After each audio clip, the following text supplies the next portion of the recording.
ทุกคนตอนนี้กลับมารออยู่นี่ละเรากำลังจะออก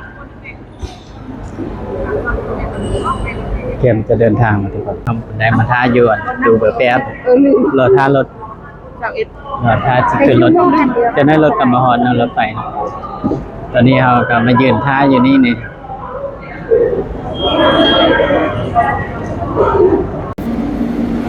รถมาแล้วทุกคน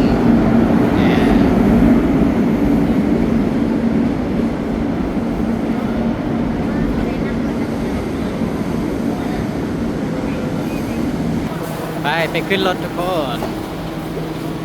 เอาเป็นตูเบอร์แป๊บนะตูเบอร์แป๊บ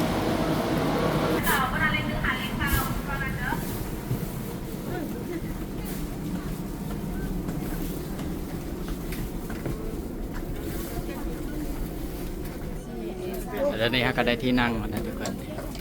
อยู่บนซาซีที่นั่ง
ฮอตแล้วทุกคน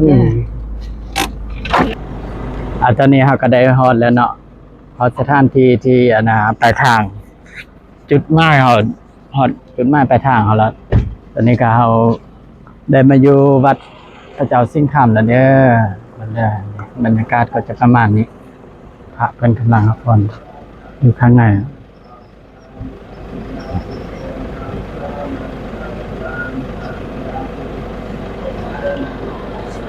เดี๋ยวเข้าไปในวัดนำกันเลย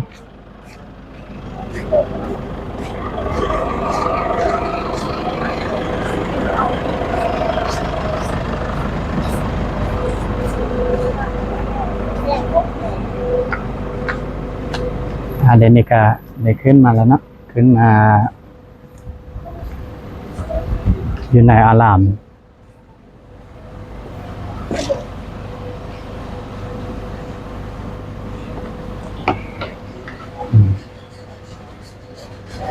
เข้ามาในนี่ละ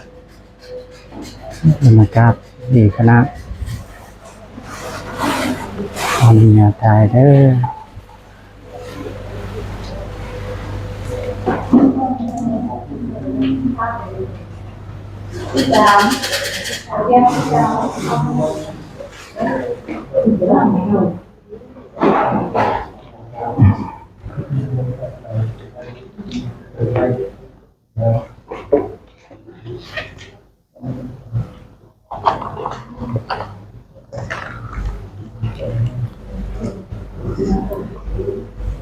ตอนนี้ก็อยู่บริเวณใน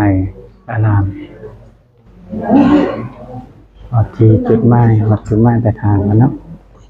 คนจะบอกติดก็มาหาซื้อออก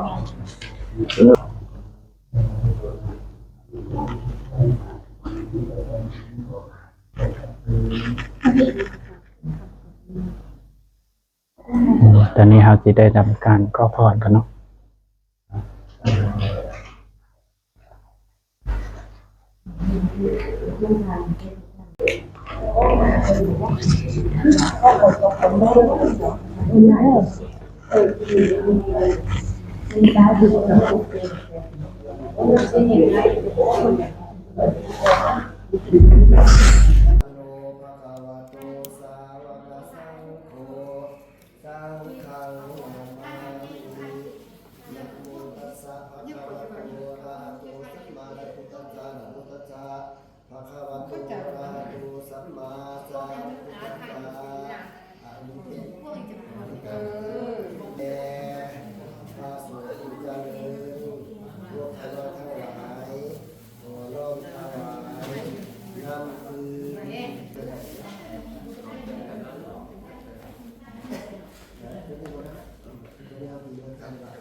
เยนะวัจจานะวัจเจทัสสะวะมุขะมุขะมะมะละตังวะจายัง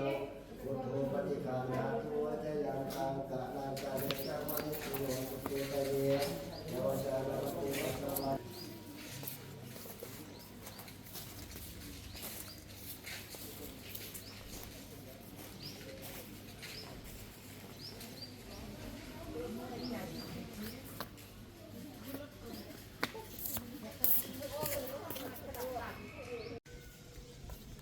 ไปเข้าพรกันก่อน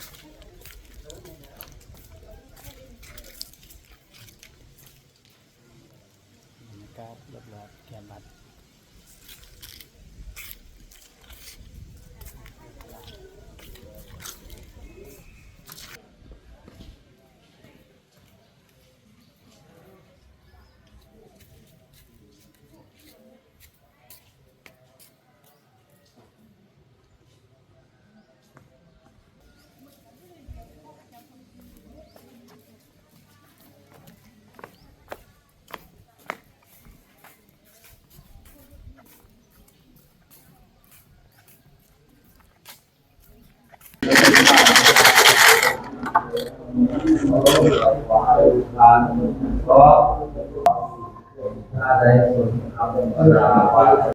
นี่แหละ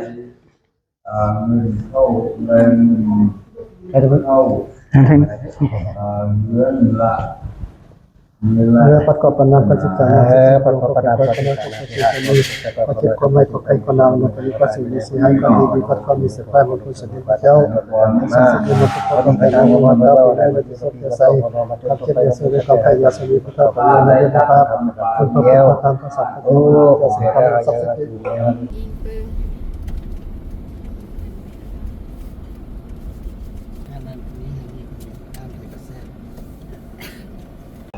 ตะเวนกำลังอีตกดินตอนนี้มันค่ากลับแล้วเด้ออันนี้กำลังสิกลับบ้านละในกลับหลวงพระบางเอาก็ไปเข้าพรวัดพระเจ้าสิงห์คำกลับมาแล้วเนาะเบิ่งตะเวนกำลังตกดิน ตอนนี้บรรยากาศกำลังงามธรรมชาติกำลังไปสถานีนี่ตะเวนกำลังตกดิน อันนี้ก็บรรยากาศแคมป์สถานีรถไฟเมืองอุดมไซอันนี้เนาะเป็นทุ่งนานี่บรรยากาศรอบๆสถานี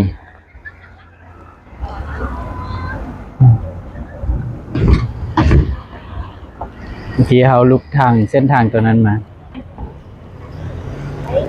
กลับบ้านก้านบันนี้ทุกคน